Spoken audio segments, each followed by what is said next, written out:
Pero que muy buenos, brumosos, ligeramente lluviosos de momento y algo más fresquitos que ayer días. Comunidad Valenciana, os habla Ramón Palomar Chalver desde la 99.9, desde Valencia Radio, desde la edición especial aquí en La Palocueva. Me acompaña Silvia Enyoc. Silvia. Muy buenos días. Sergio Batís, que está ya al teléfono.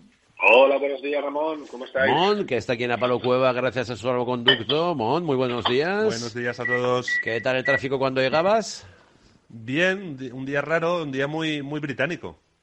Sí que tiene el cielo esa pinta de londinense. De morosidad, de tacañería. No demasiado tráfico y bueno, bien. Triste. Vale, pero había poco tráfico entonces. Poco tráfico. Pocos sí. viandantes, poco tráfico, Sí, algún sí, paraguas. Sí, bueno, paraguas es que como voy con gorra no... ¿Algún coche de la policía? Nada. ¿El helicóptero? Nada. Ni helicóptero, ni controles. Bueno, se ha vuelto un poco a la normalidad. Yo creo que la policía está también en otras cosas. Tampoco puede estar vigilando. Sergio, siempre. ¿tú vas vestido o llevas el pijama? No, lo que pasa es que no me pongo vaqueros ni nada, voy con chándal, pero... ¿Cómo? ¿El chiste de Eugenio? Exactamente, pero Lo del no, chándal. pero no es un chándal polloso, o sea, llevo el pantalón del chándal, porque si me pongo los vaqueros o tal... Es de marca el chándal. ¿Es el Sergio. chándal de los domingos? Es chándal elegante, No, ¿no? Suponiendo que Es exista. chándal elegante, así con brillito, ¿sabes? Con la bandera de España, no sé, es un chándal...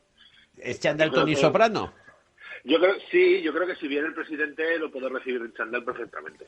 Hombre, pues claro. Bueno, lo hace Maduro, no lo vas a hacer tú. Claro, exactamente.